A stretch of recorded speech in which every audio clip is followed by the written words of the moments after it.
In today's latest 5 insightful minutes, we're going to talk holiday predictions with recurring OmniTalk expert, Signifyd's very own Senior Vice President of Operations and Corporate Development, Bennett, giving him roughly 5 minutes to respond in rapid succession to our tough questions.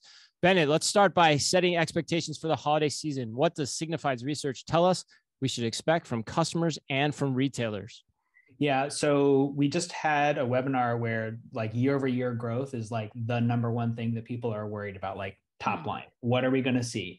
And so if I look at McKinsey or Deloitte or our own data of projections, we see a pretty muted holiday period, like 5% up in terms of spending, but product volume up 8%. And so what that means is people are going to be buying slightly more things in their cart, but they're going to have more discounts applied. They're maybe going to go down one generation in terms of product level, maybe not the latest version of the earbuds they want, but the prior generation. We see a lot of substitutions down coming for this holiday season. What about the deals that coincide with that, Bennett? We know consumers will be looking for them. Many retailers have a ton of excess inventory to offload. What has Signifyd seen from some of the transaction data that you've been collecting so far? Yeah, so discounting being applied to carts is the highest that it's been since as long as we've been tracking this for years. So it's gone up year over year. It was, call it 18% last year. It's higher than 20% this year. We project that it will be in the 20 to 25% range for the holiday, which is unprecedented, nearly double what it was prior to COVID. So the thing with discounts is it's hard to know from other data sets if it's actually what's being bought at or if it's just what's being offered. So our data is like, hey, sure, you offer a discount, but how many people are buying it? And we actually look at how many of those actual carts that go through that are captured have a discount applied to them. That is at the all-time high. And so that to me says that people are really looking at attracting people on certain inventory, like move these old shirts, move this old electronics, right? From that perspective, there's a lot of that going on. And consumers are savvy. For the first time ever, since COVID, rather, we're seeing the consumer price index for e-commerce be lower than overall US, which means that prices online are now lower than what you might see in a store. Now, historically, that was always the case. During COVID, that was not the case. So we've kind of reverted back to the mean. So Bennett, since you brought it up and we've been seeing increases in inflation, by way of e-commerce, so far this year, what do you expect on the e-commerce side from an inflation perspective going forward? Yeah, so inflation is if you take a look at overall card volume, it includes things like gas, right? Like groceries, a lot of those types of things. That is much higher, right, than inflation has been historically for e-commerce.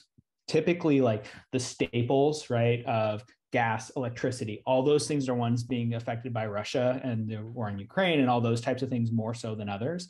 And so that's skewing the numbers for e-commerce. So actually we see inflation not affecting e-commerce nearly as much as the overall economy, which is again, why we're starting to see the price inversion, right, of the consumer price index for e-commerce. It's more about what is being sold online versus in card present.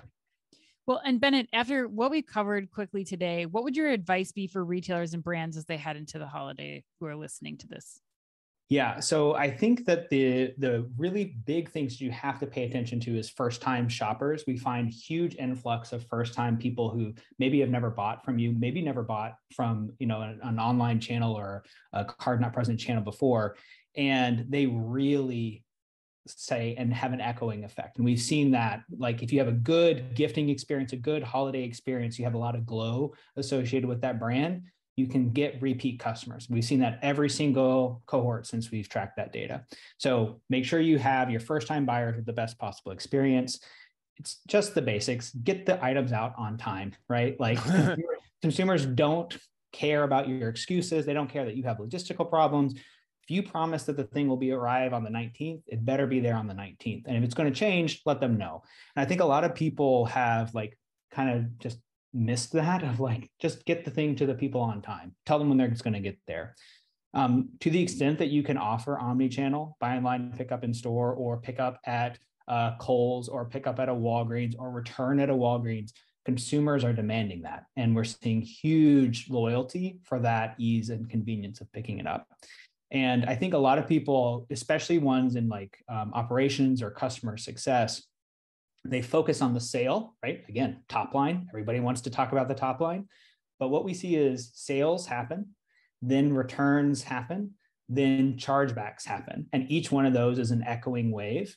And you have to really kind of shift your attention to, let's get the orders out. Let's make sure they're shipped. Let's make sure that everything's good. And having the people kind of follow where the workload is, or have technologies implemented that automate all of those. That's what you have to do in order to succeed in the holiday season. Thank you, Bennett.